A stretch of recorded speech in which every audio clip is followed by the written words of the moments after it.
So, इस video में हम लोग डिस्कस करेंगे next relation which is called irreflexive relation. तो अभी तक हम लोगों ने सिर्फ रिफ्लेक्सिव रिलेशन डिस्कस किया है, तो सबसे पहले हम लोग डिस्कस करेंगे इररिफ्लेक्सिव रिलेशन, उसके बाद देखेंगे क्या जो है दोनों के बीच में क्या रिलेशनशिप है रिफ्लेक्सिव और इररिफ्लेक्सिव में। तो सबसे पहले डेफिनेशन देखते हैं क्या लिखा हुआ। Relation capital R on a set capital A is called irreflexive if x is not related to x. X is not related to x for all x belongs to A. The ordered pair x, x doesn't belongs to R. तो reflexive relation में क्या होता था, x, x belongs to R for all x belongs to A, और irreflexive relation का मतलब x, x doesn't belongs to R. तो अब जब एग्जाम्पल समझेंगे तो और क्लैरिटी आएगी। बेसिकली यहाँ हमने एक सेट ले लिया A which is equals to 1 2 3 तीन एलिमेंट हैं। तो सबसे पहले क्या करेंगे, इसका कार्टेशियन प्रोडक्ट कैलकुलेट कर लिया, तो उसमें टोटल 9 एलिमेंट्स आ गए। अभी हमने टोटल 4 रिलेशन लिखे हुए हैं। अब इसको वन बाय वन चेक करेंगे कि कौन सा इररिफ्लेक्सिव है कौन सा नहीं है। तो अगर R1 को देखेंगे तो इसमें क्या है 1, 1, 2, 2, 3, 3। ओके, तो ये तीनों एलिमेंट प्रेजेंट है, तो क्या हम इसको रिफ्लेक्सिव कह सकते हैं? यस, ये क्या आपका रिफ्लेक्सिव है। रिफ्लेक्सिव क्या होता है वो ऑलरेडी हम लोगों ने डिस्कस किया हुआ, ये रिफ्लेक्सिव रिलेशन है। क्या इसको इररिफ्लेक्सिव कह सकते हैं? नहीं कह सकते, क्योंकि जो डेफिनेशन अगर कोई भी डायगोनल एलिमेंट, डायगोनल का मतलब अगर इसको हम 2D मैट्रिक्स अज्यूम करें तो 1, 1, 2, 2, 3, 3 क्या आपका डायगोनल एलिमेंट है। तो इसमें क्या लिखा हुआ, डायगोनल एलिमेंट दैट मीन्स 1, 1 और 2, 2 और 3, 3 वो आपके रिलेशन में नहीं होनी चाहिए। अगर कोई भी एक मिल गया तो वो क्या होगा आपका इररिफ्लेक्सिव नहीं होगा। तो ये तो रिफ्लेक्सिव है बट इररिफ्लेक्सिव नहीं है। ओके, तो इस अगर रिलेशन को देखें तो इसमें अगर इस रिलेशन में सारे ही डायगोनल एलिमेंट प्रेजेंट है तो ये रिफ्लेक्सिव तो होगा बट इररिफ्लेक्सिव नहीं होगा। नेक्स्ट R2 में क्या है 1, 1, क्या ये आपका रिफ्लेक्सिव होगा? रिफ्लेक्सिव नहीं होगा। रिफ्लेक्सिव की डेफिनेशन क्या थी? रिफ्लेक्सिव होने के लिए अगर कोई भी एक रिलेशन रिफ्लेक्सिव है तो हम चेक करेंगे कि इस सेट में कितने एलिमेंट हैं। तो देखो 1, 2, 3, तो इसका मतलब जो है इसमें तीनों पेयर आने चाहिए। जैसे R1 जो था तभी ये रिफ्लेक्सिव होता। अगर कोई भी एक भी पेयर दैट मीन्स एक भी डायगोनल एलिमेंट अगर मिसिंग है तो उसको हम रिफ्लेक्सिव नहीं कह सकते। इररिफ्लेक्सिव, ये इररिफ्लेक्सिव भी नहीं होगा। क्यों नहीं होगा? डेफिनेशन क्या है, x, x doesn't belongs to R। लेकिन यहाँ देखो डायगोनल एलिमेंट, सिंपल वर्ड में इररिफ्लेक्सिव की डेफिनेशन क्या है कि अगर कोई भी डायगोनल एलिमेंट प्रेजेंट है तो वो आपका इररिफ्लेक्सिव नहीं होगा। फाइन। Next R3। तो R3 में क्या इसको हम रिफ्लेक्सिव कह सकते हैं? रिफ्लेक्सिव नहीं कह सकते क्योंकि कोई भी डायगोनल एलिमेंट नहीं है। रिफ्लेक्सिव होने के लिए सारा डायगोनल एलिमेंट होना चाहिए। इररिफ्लेक्सिव इसको कह सकते हैं। क्यों? x, x हो तब हम चेक करेंगे कि वो डायगोनल है कि नहीं। यहाँ तो कोई भी एलिमेंट ही प्रेजेंट नहीं है। अगर कोई भी एलिमेंट प्रेजेंट नहीं है तो इसका मतलब इस रिलेशन में कोई भी ऑर्डर्ड पेयर है ही नहीं, तो हमें डायगोनल चेक करने की जरूरत है ही नहीं, तो इसको हम इररिफ्लेक्सिव कहेंगे।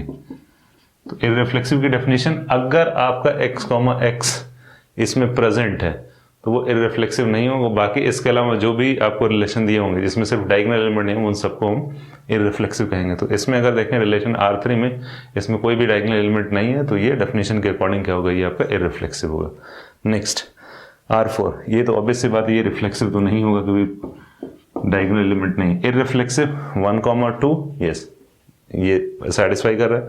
3, 2 ये भी सेटिस्फाई कर रहा है। 2, 3 इसका मतलब क्या हुआ, R4 में कोई भी डायगोनल एलिमेंट नहीं है, तो इसलिए क्या होगा, ये आपका इररिफ्लेक्सिव रिलेशन होगा।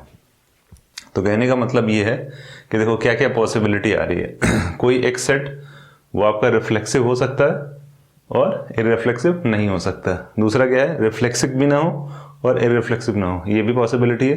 रिफ्लेक्सिव ना हो इररिफ्लेक्सिव हो, ये भी पॉसिबिलिटी है। और यहाँ क्या, ये तो डिस्कस कर चुके हैं। लेकिन एक पॉसिबिलिटी नहीं आई है। एक पॉसिबिलिटी क्या है आपका कि कोई एक रिलेशन जो कि रिफ्लेक्सिव हो और इररिफ्लेक्सिव भी हो, ये कभी नहीं हो सकता। क्यों नहीं हो सकता? क्योंकि रिफ्लेक्सिव का मतलब ऑब्वियस सी बात है डायगोनल एलिमेंट प्रेजेंट ही होंगे। इररिफ्लेक्सिव का मतलब कोई भी डायगोनल एलिमेंट नहीं होना चाहिए। सो अब देखते हैं कि smallest cardinality of irreflexive relation and largest cardinality of irreflexive relation. तो स्मॉलेस्ट कार्डिनैलिटी क्या हो जाएगी? Smallest cardinality of irreflexive relation क्या हो जाएगा आपका? 0। क्यों? देखो इस अगर रिलेशन को देखें तो इसमें कोई भी एलिमेंट नहीं है। क्या ये इररिफ्लेक्सिव है? हाँ, ऑलरेडी हम लोगों ने डिस्कस किया हुआ है कि अगर कोई भी डायगोनल एलिमेंट उस रिलेशन में प्रेजेंट नहीं है तो उसको क्या कहेंगे? इररिफ्लेक्सिव। तो स्मॉलेस्ट कार्डिनैलिटी की आ जाएगी रिलेशन की, इररिफ्लेक्सिव रिलेशन की 0। अब हमें देखना है लार्जेस्ट की। ओके, लार्जेस्ट, तो लार्जेस्ट क्या होगा? तो देखो इस एग्जांपल समझते हैं। यहाँ नंबर ऑफ एलिमेंट कितने हैं 3, इससे करस्पॉन्डिंग क्या कर दिया कार्टेशियन प्रोडक्ट कैलकुलेट कर लिया। तो कार्टेशियन प्रोडक्ट में अगर हम डायगोनल एलिमेंट को रिमूव कर दें, यानी यहाँ से अगर डायगोनल एलिमेंट को हमने यहाँ से डिलीट कर दिया तो क्या हो जाएगा ये इररिफ्लेक्सिव रिलेशन। क्योंकि अगर 1 प्रेजेंट है तो ये रिफ्लेक्सिव नहीं होगा, 2, 2, 3, अगर डायगोनल एलिमेंट प्रेजेंट है तो वो आपका इररिफ्लेक्सिव नहीं होगा। तो अगर यहाँ देखें, यहाँ टोटल नंबर ऑफ एलिमेंट्स यहाँ कितने हैं 3, इसमें टोटल नंबर ऑफ एलिमेंट कितने हैं 9। क्या हम इसको इररिफ्लेक्सिव कह सकते हैं? नहीं, क्योंकि इसमें डायगोनल एलिमेंट प्रेजेंट है। तो हमें सारे डायगोनल को क्या करना पड़ेगा, यहाँ से रिमूव करना पड़ेगा। तो टोटल इसकी कार्डिनलिटी कितनी आ जाएगी अगर हम उसको एज्यूम करें कि वो इररिफ्लेक्सिव है। तो इन तीनों को डिलीट कर दो, 9 - 3 विच इज इक्वल्स टू 6। तो इस पर्टिकुलर कार्टेशियन प्रोडक्ट के करस्पॉन्डिंग अगर देखेंगे तो इसकी कार्डिनलिटी कितनी आ रही है 6। लेकिन ऐसे ही अगर n नंबर ऑफ एलिमेंट है किसी सेट में, अगर कोई एक सेट है जिसमें n नंबर ऑफ एलिमेंट है, ओके, तो इसकी स्मॉलेस्ट कार्डिनलिटी क्या होगी, जो कि इररिफ्लेक्सिव होगा 0। कोई भी एलिमेंट पिक ना करो, लेकिन लार्जेस्ट क्या हो जाएगी। तो इससे करस्पॉन्डिंग क्या करेंगे, सबसे पहले a क्रॉस a कैलकुलेट करेंगे। इसमें टोटल नंबर ऑफ एलिमेंट कितने आएंगे n², okay. a cross a में n² होते हैं, और डायगोनल में क्या करेंगे, डिलीट कर देंगे डायगोनल से। तो इसमें टोटल नंबर ऑफ एलिमेंट कितने आ रहे हैं n² - n, जैसे यहाँ भी किया है। ये क्या आपका n², दैट मीन्स 3²।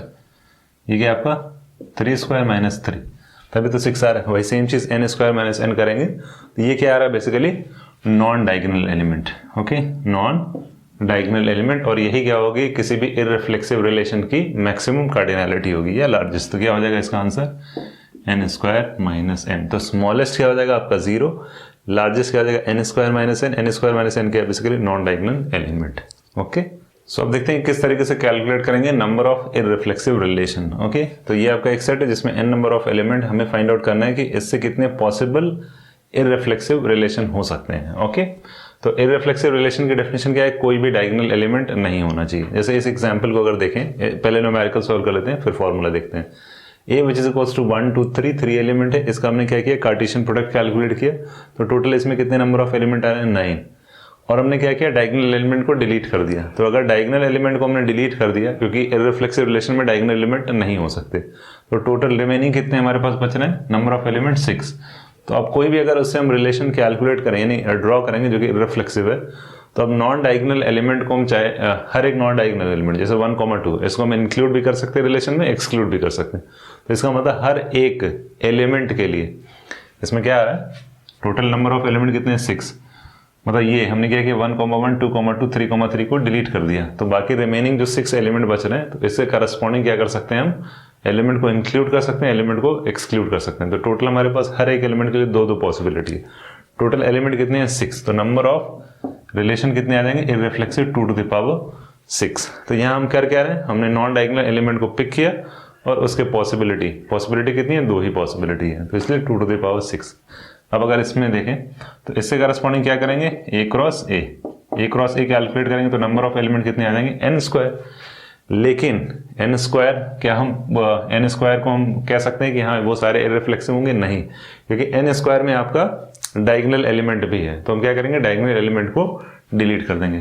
तो जब डायगोनल एलिमेंट को डिलीट करेंगे तो हमें क्या चाहिए, non diagonal element. Non diagonal element क्या हो जाएगा, a cross a, size of a cross a minus n which is equals to n² - n।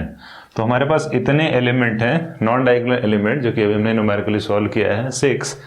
इतने एलिमेंट हैं और हर एक एलिमेंट की 2 पॉसिबिलिटी है। चाहे तो उस एलिमेंट को इंक्लूड कर सकते हैं रिलेशन में या तो एक्सक्लूड कर सकते हैं। तो इसलिए जो नंबर ऑफ इररिफ्लेक्सिव रिलेशन आएगा वो क्या आ जाएगा, 2⁻n² - n। ये हो जाएगा फॉर्मूला। इस न्यूमेरिकल को अगर एक बार आप देखेंगे तो ये फॉर्मूला अपने आप समझ में आएगा। 2⁻n², देखो यहाँ क्या था, नंबर ऑफ एलिमेंट 3² क्या थे, कार्टेशियन प्रोडक्ट, और टोटल एलिमेंट कितने हुए 3², और हमने क्या किया, डायगोनल एलिमेंट को डिलीट कर दिया। तो बचा क्या, नॉन डायगोनल, वो कितना है 6। हर एक एलिमेंट की 2 पॉसिबिलिटी, इसलिए नंबर ऑफ इररिफ्लेक्सिव रिलेशन क्या हो जाएंगे, 2⁶। सेम वे यहाँ नंबर ऑफ एलिमेंट कितने हैं n। a cross a calculate करेंगे n² जिसमें डायगोनल इंक्लूडेड है। तो हमने क्या किया, a cross a minus n, ये क्या है आपका, ये total number of elements minus diagonal element which is equals to non diagonal, वो क्या रहा है, एन स्क्वायर माइनस एन, इतने हमें एलिमेंट मिल रहे हैं और हर एक एलिमेंट के लिए दो दो पॉसिबिलिटी, इसलिए क्या आ जाएगा number of irreflexive relation 2 to the power n square minus n. Okay, सब कुछ प्रॉब्लम और डिस्कस करते हैं। तो अभी वीडियो के स्टार्टिंग में हम लोगों ने क्या डिस्कस किया था, ये वाला केस कि कोई एक रिलेशन रिफ्लेक्सिव और इररिफ्लेक्सिव दोनों एक साथ नहीं हो सकता। ओके, तो अगर इसको वेन डायग्राम से समझने की कोशिश करें तो ये वेन डायग्राम है, ये है क्या, set of all reflexive relation circle 1, और ये क्या आपका set of all irreflexive relation.